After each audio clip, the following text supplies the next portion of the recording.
안녕하세요 여러분, 즐거운 금요일입니다. 자, 오늘 코스피와 코스닥은 모두 상승으로 마감이 되었습니다. 오늘 코스피 지수는 플러스 0.78% 상승으로 마감이 되었습니다. 장 초반에 코스피는 하락으로 출발했지만 이렇게 장 중후반으로 넘어가면서 상승으로 전환이 되었어요. 특히 오늘도 한국 증시는 아시아 증시에서 가장 큰 상승이 나왔습니다. 오늘은 삼성전자와 하이닉스가 하락했는데도 불구하고 한국 증시는 상승으로 마감이 되었어요. 특히 오늘은 외국인 투자자와 기관 투자자의 코스피 코스닥 양 매수가 들어왔고, 다음 주는 여러분 드디어 선물 옵션 동시 만기일이 여러분을 기다리고 있습니다. 자, 과연 이런 상황에서 다음 주 한국 증시는 반등이 이어질 수 있을까요? 오늘 이 시간에 한번 알아보도록 하죠. 자, 지금 시각이 4시 49분입니다. 시간의 단일가 유럽장, 미국장, 그리고 야간 선물도 다 끝나지 않았습니다. 그래서 매까지는 배제를 해보고 진행해 보도록 하겠습니다. 자, 그럼 먼저 해외 시황과 국내 시황, 그리고 오늘의 특징주를 한번 살펴보도록 하겠습니다. 자, 그럼 먼저 해외 시황입니다. 자, 먼저 다우지수입니다. 어제 다우지수는 플러스 1.82% 상승으로 마감이 되었습니다. 장 초반부터 다우지수는 이렇게 급등하는 모습을 보여주었고, 장중에 단 한 번의 하락도 발생하지 않았습니다. 어제 다우지수가 장 초반부터 이렇게 상승한 이유는 바로 미국의 바이든 대통령의 연설 때문이었죠. 이번에는 지난번처럼 대규모의 봉쇄나 입국 금지 대신에 부스터샷 접종을 최우선으로 하겠다라고 인터뷰를 했습니다.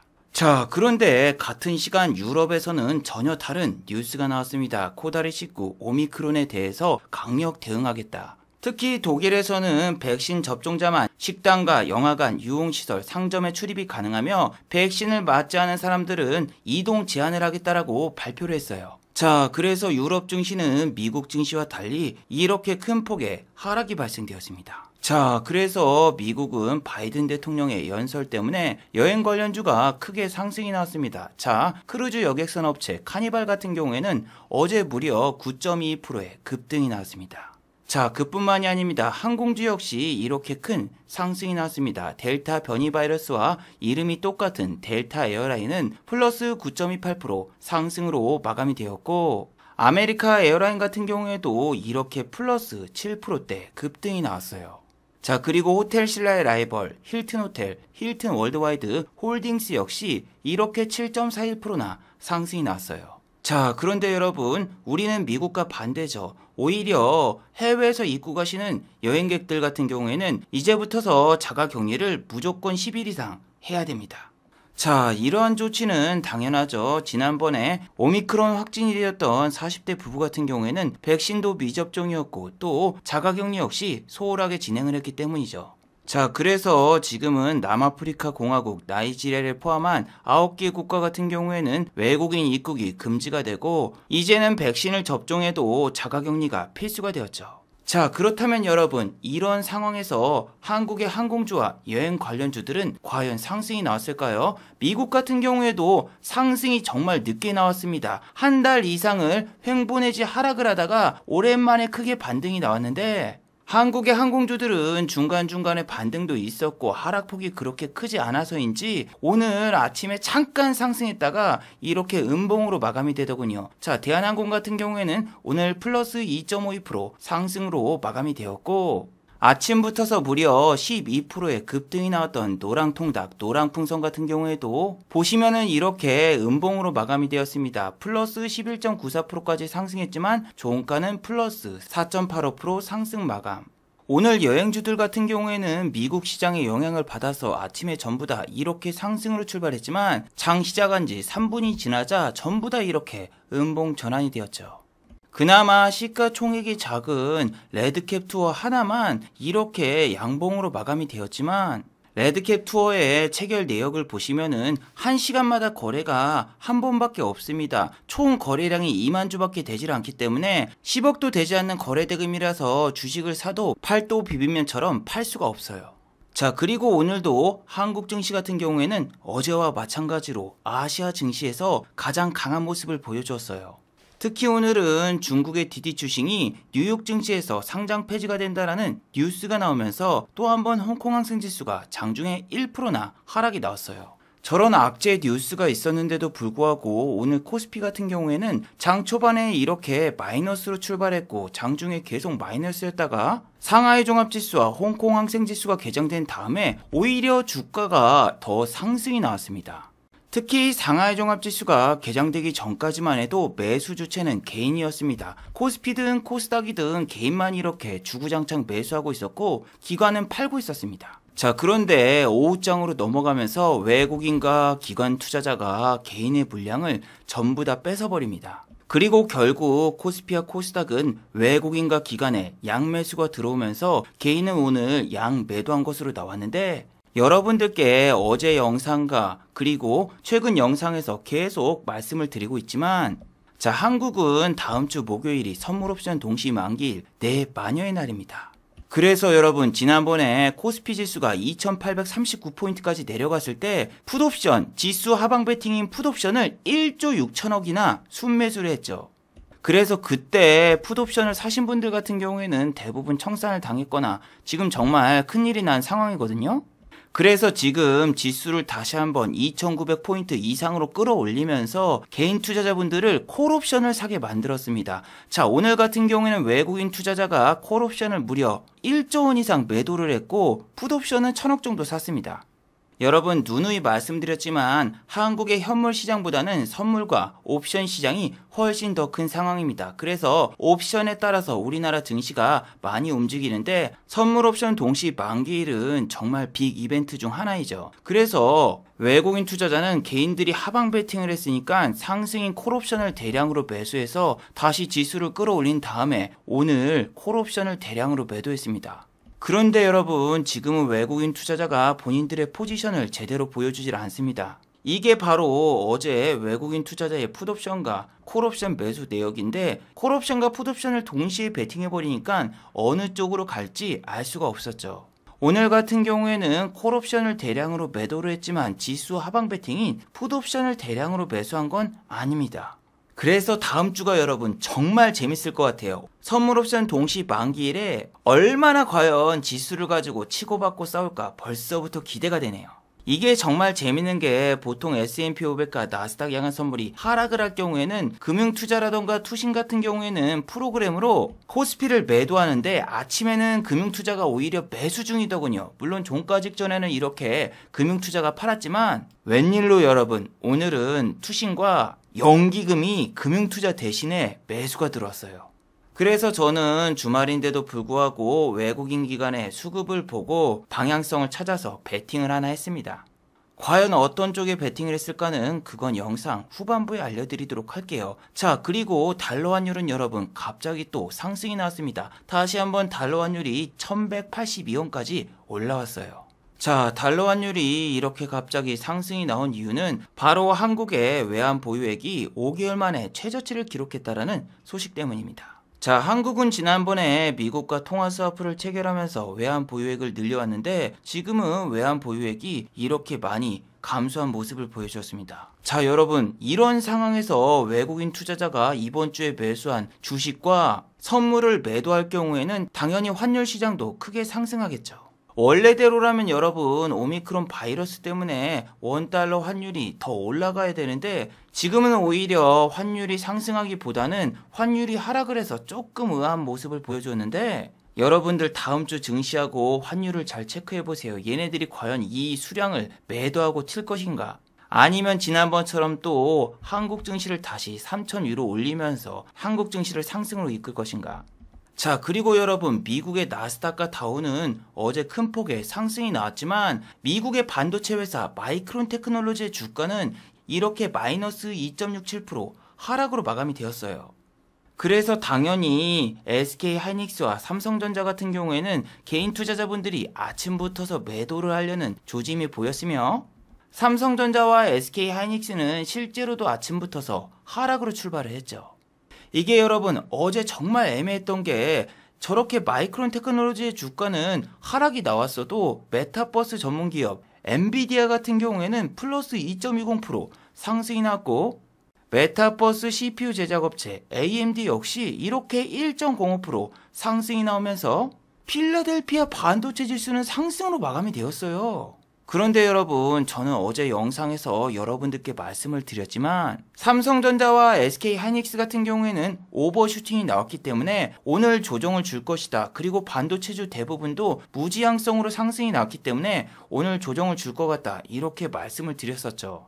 자, 그래서 삼성전자와 SK하이닉스가 이렇게 장 초반부터 하락으로 출발하길래 반도체에서 빠진 수급이 과연 어디로 넘어갈까 정말 고민을 많이 했습니다. 여러분, 최근에는 시간의 단일가에서 급등이 나온 종목 같은 경우에는 이렇게 무조건 장 초반에 잠깐 상승시켜놓고 급락이 나오는 그런 패턴이 너무 많아요.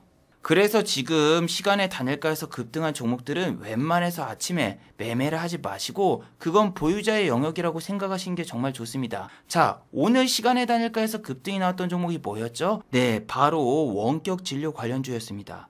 자, 어제 윤석열 씨는 언론의 인터뷰를 통해서 비대면 진료를 활성화하고 원격 진료를 활성화시키겠다라는 공약을 내세웠어요. 그래서 비트컴퓨터 같은 경우에는 어제 장중에도 이렇게 17%나 상승이 나왔고 시간의 단일가에서도 5% 이상 급등이 나왔어요. 그래서 윤석열 씨 테마주와 원격 진료 관료주가 오늘 아침부터서 또 움직일까? 일단 살펴보니까 라이프 시멘틱스 이 종목은 어제 시간의 단일가에서 상한가를 갔었죠. 하지만 오늘 원격 진료 관련주 라이프 시멘틱스는 아침에 이렇게 12%나 상승을 시켜놓고 종가는 플러스 0.92% 상승으로 마감이 되었죠. 삼성전자랑 하이닉스가 내리면서 이런 개잡주로 수급이 옮겨갈까 처음부터 생각을 안 했지만, 자, 차트를 보시면 장 초반 이렇게 잠깐 9분 동안만 상승을 시켜놓고 그냥 쫄쫄이로 다 뺐습니다.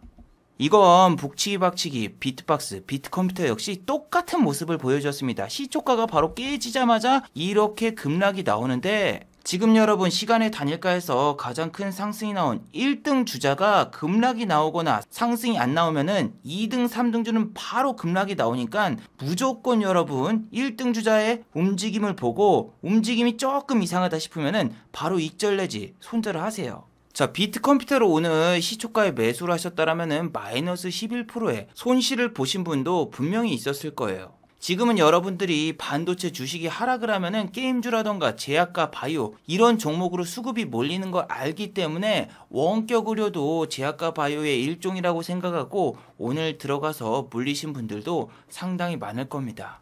그런데 원격 의료 전에 윤석열 씨 테마주가 아침부터서 이렇게 조금 불안한 모습과 안 좋은 모습을 보였거든요. 아니 여러분, 2주 전까지만 해도 국민의힘 경선이 있었기 때문에 윤석열 씨의 지지율이 압도적이었지만 지금은 이재명 씨와 지지율이 동률이 돼버렸어요. 윤석열 씨는 청년층의 지지율이 매우 낮거든요. 그 이유 중 하나가 지금 어떤 공장이나 어떤 기업을 방문해도 자꾸 주 52시간을 철폐하고 주 120시간 근무를 활성화시키겠다라고 이야기를 합니다. 이게 여러분 처음에는 기자들의 소설인가 아니면은 말실수인가 분간이 안 갔거든요. 근데 지금은 어딜 방문하든 주 52시간을 철폐한다고 하고 본인이 검사 시절에는 주 120시간은 기본으로 근무를 했다라고 자꾸 강조해서 이야기하고 있는 거 보고 20대라던가 30대 층의 지지율을 얻기가 상당히 힘들 거라고 생각을 합니다. 지금 윤석열 씨하고 이준석 씨가 대립을 하고 있고 오늘 울산에서 회동을 갖는다고 하지만 서로 대립된 입장이 계속될 거라고 생각을 합니다. 이준석 씨 같은 경우에는 트위터에다가 이대로는 안 되겠다, 당대표를 사퇴해야 되겠다, 뭐 이런 식의 의미심장한 글도 남겼지만 일단 이준석 씨는 당대표를 계속 이끌어 나갈 거라고 생각이 돼요. 저런 이야기가 일단 나올 때마다 이렇게 이재명 씨 테마주들이 계속 올라갑니다. CS라던가 카스 이런 종목이 10%까지는 안 올라. 근데 하루에 보시면은 8%, 그 다음날에도 6%, 그 다음날에도 2% 조금씩 올라가는 모습이 보이지만 윤석열 씨 테마주는 보세요. 이재명 씨 테마주보다 탄력이 낮아요. 애니능률 한때 대세였던 주식이었죠. 이 주식 보시면은 2% 올랐고 그 다음날 몇 프로 올랐습니까? 3%, 그리고 오늘 2%. 자, 윤석열 씨 정책주 위즈코프 역시 보시면은 이렇게 0.98%밖에 상승이 나오지 않았고 그 다음날에도 3%밖에 상승이 나오지 않았어요. 그리고 오늘도 3% 상승, 3일 동안 상승폭이 고작 7%. 이재명 씨 테마주 하루 상승률보다 윤석열 씨 테마주의 상승률이 매우 낮아요. 윤석열 씨와 이준석 씨의 대립관계가 이렇게 지속이 된다라면은 결국 다음 주쯤에는 이재명 씨한테 지지율이 역전이 될 가능성이 상당히 높아요.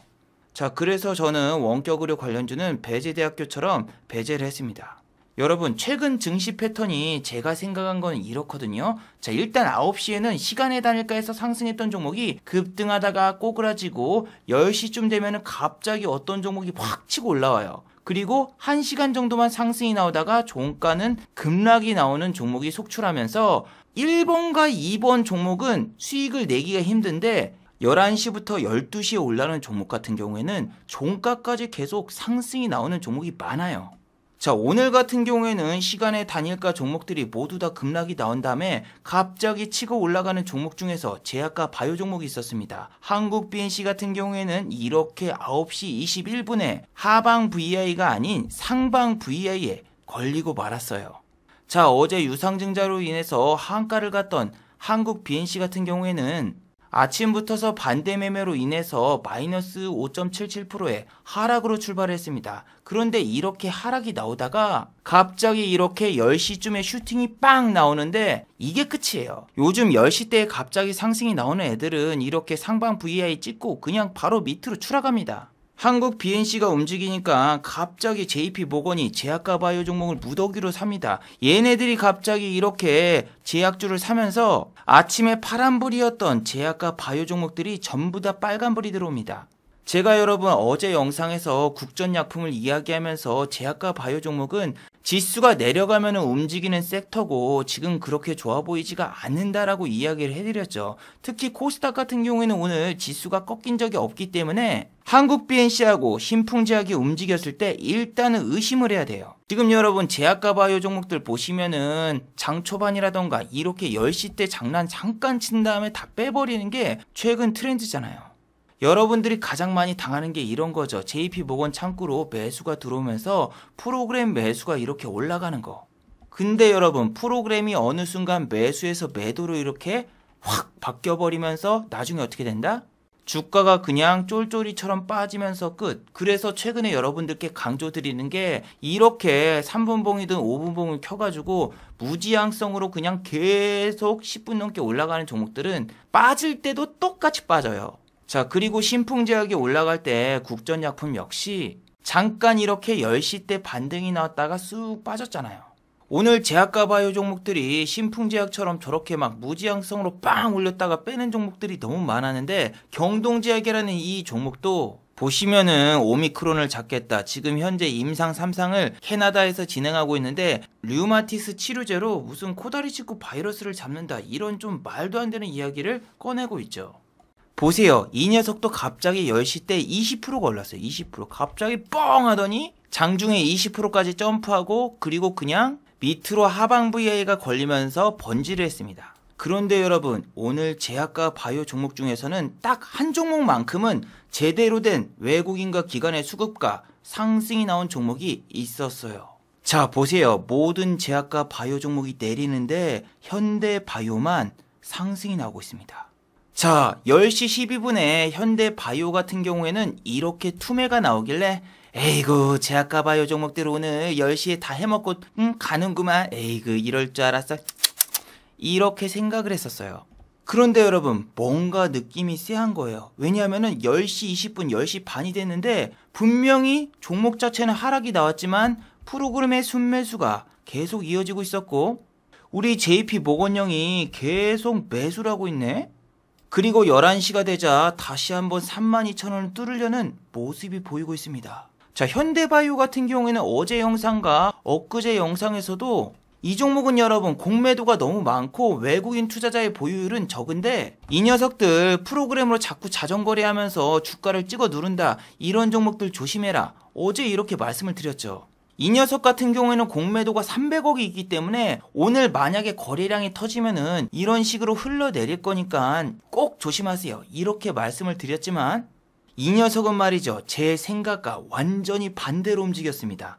자, 저는 여러분 현대바이오의 재무제표가 이렇게 그지 같은데 무슨 현대바이오가 이렇게 무슨 독감 치료제로 코다리 식구를 치료한다. 말도 안 되는 뉴스 갖다가 상한가 간 거 보고 코웃음을 쳤거든요. 거기다 이 녀석들 공매도도 고점에서 300억 가까이 쳤기 때문에 이 녀석은 무조건 하락이구나 이렇게 단정 짓고 있었어요. 자, 그런데 여러분, 현대바이오가 특별한 이벤트가 두 개가 있더군요. 일단 내일은 현대바이오의 최진호 교수가 EBS의 다큐멘터리에 출연할 예정이고 12월 7일 같은 경우에는 기자들을 모아놓고 코다리식구 치료제 관련해서 브리핑을 할 예정이래요. 그래서 여러분, 저 소식을 듣자마자 제가 머릿속에 든 생각은, 야, 이거 공매도 300억 갔다가 어떻게 저 뉴스를 이기지?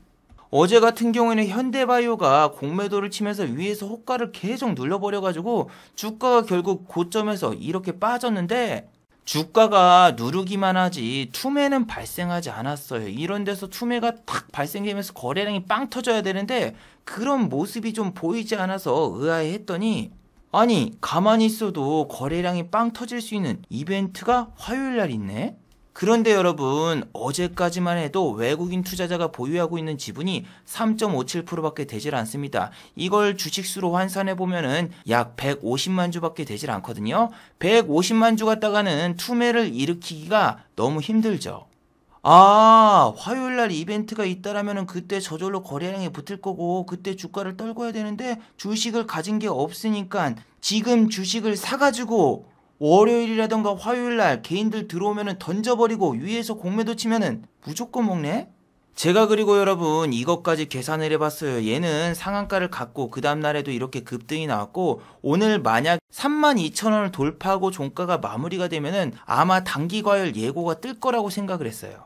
그러면서 어느 정도 머릿속에 퍼즐이 맞춰져 가면서 현대바이오를 제가 직접 매수를 해봤습니다. 매수는 여기 보시면은 32,000원 초반에서 잠깐 매수를 했고 32,800원 이 사이에서 계속 밑에다 깔아놓고 매수를 합니다.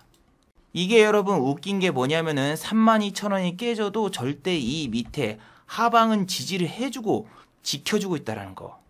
자, 그리고 현대바이오가 슈팅이 나올 때 이 위에 메칸더 V처럼 V자 마크가 있죠. 저점 대비해서 11.5%가 상승이 나올 경우에는 이렇게 상방 VI에 걸리게 되는데, 저는 여러분 금요일이라서 상방 VI를 당연히 못 찍을 거라고 생각을 했고 외국인과 기관은 공매도도 쳤기 때문에 주가를 그렇게 크게 올리진 않지만 분명히 저 VI 마크를 보고 개인 투자자분들이 미친 듯이 달려들지 않을까 이 생각에 딱 이 부근이었죠. 32,800원에 팍 올라오는 순간에 전량 매도하고 나왔습니다. 그리고 이런 밑에 부분에서 다시 몇 번 매도를 했는데, 와, 금요일인데도 이거 정말 깔끔하게 매도하고 제 계획대로 제 시나리오대로 탁 전량 매도하고 나오니까 기분이 너무 좋은 거야. 왠지 세력을 이겼다라는 그런 우월감이 든다고 할까? 물론 여러분 제가 금요일이었기 때문에 오늘 크게 베팅도 못했고 조금 소극적으로 했었죠. 그래도 오늘 현대바이오의 종가를 보니까 와, 진짜 잘 던졌다. 저 위급한 순간에서 매도하고 나온 걸 정말 제 자신을 칭찬하게 되더군요. 그런데 와, 미친놈들 시간의 단일가에서 올리네. 그것도 상방 VA 뚫고 위로. 그리고 저는 32,000원을 뚫으면은 분명히 단기 과열이라던가 혹은 3일 단일가 예고가 나올 줄 알았는데 이게 안 나왔어요. 와, 그리고 세력들을 제가 이긴 게 아니라 세력들이 저를 정말 잘 떨궜네요. 제가 만약에 이 종목을 홀딩했다라면은 오늘 120만원의 수익이 생겼을 텐데, 저는 어찌됐건 간에 이 이벤트 전에 현대바이오를 빠져나오는 게 목적이었으니까 제 원칙대로 했으니까 후회는 없습니다. 그리고 여러분, 어제까지만 해도 NFT하고 메타버스 관련주가 중국 인민은행에서 규제가 필요하다는 뉴스가 나오면서 전부 하락을 했었거든요. 그런데 오늘은 다시 메타버스 관련주라던가 게임주 그리고 NFT 관련주가 상승이 나오더군요. 위메이드 같은 경우에는 장중에 10% 이상의 급등이 나왔었고 종가는 이렇게 6.63%나 상승이 나왔어요. 아니, 위메이드 같은 경우에는 흑철 복사 버그 때문에 주가가 오늘 급락이 나오거나 오히려 더 빠져야 되는데 오히려 주가가 장중에 11.50%까지 상승이 나오더군요. 그리고 위메이드 뿐만이 아니라 이렇게 펄어비스 같은 게임주도 전부 다 반등이 나왔어요. 아이고야, 어제는 NFT 규제 뉴스를 중국에서 뿌리더니 이번에는 무슨 한한령 해제, 시진핑 방한 기대감 이런 뉴스로 게임주와 엔터 그리고 이런 NFT 관련주를 모두 상승시켰더군요. 아니 뭐 저렇게 하루 만에 뉴스를 막 띄워가지고 내렸던 주식들을 다시 올리는지 정말 모르겠는데 덕분에 오늘 엔터라던가 이런 전반적인 게임주들이 모두 다 상승이 나왔죠. 그래서 여러분 오늘 느낀 게 이거예요. 전날 급락이 나온 종목 같은 경우에는 그 다음날 무슨 뉴스를 띄우거나 무슨 말도 안 되는 이야기를 갖다 붙여서라도 잠깐 큰 상승을 줍니다. 이거는 전날에 급락이 나온 종목에다 종가 베팅을 하면은 수익을 준다는 얘기고, 반대로 전날 급등하는 종목을 추격 매수해서 종가 베팅하면은 무조건 그 다음날 하락을 하죠. 그리고 아침에 오버슈팅이 나오는 종목들 같은 경우에는 들어가면은 물릴 가능성이 너무 크더군요. 자, 비덴트는 자 보시면 이렇게 장중에 10%까지 상승을 시켰다가 다시 또 빠졌죠. 자, 그리고 오늘 애니플러스라는 NFT 관련주도 장중에 이렇게 13%나 상승이 났다가 종가가 5.5% 상승으로 마감이 된 거죠. 그래서 여러분들이 지금은 시간대별로 슈팅이 나오는 애들을 차트를 켜놓은 다음에 무지향성으로 오르는 애들은 다 걸러버리고 JP 모건이라던가 프로그램 매수가 이상하게 들어오는 애들도 거르는 게 좋아요. 와, 그리고 여러분 유럽 증시가 개장하자마자 아까 막 0.8, 1% 상승이 나왔는데 다시 이렇게 하락 전환이 되었네요. 그리고 S&P 500과 나스닥 야간 선물은 원래 마이너스였지만 얘네도 아까 양봉 전환이 되었는데 다시 원위치로 돌아왔네. 그만큼 우리 시장도 그렇지만 미국과 유럽 시장도 아직까지 불안감이 해소가 되지 않았다라고 생각이 되거든요. 그래서 개인 투자자분들도 매매를 하실 때 정말 신중하게 하시길 바래요. 저 같은 경우에도 오늘 막 11시, 12시까지 계속 참았어요. 장중에 매매하고 싶은 게 많았지만.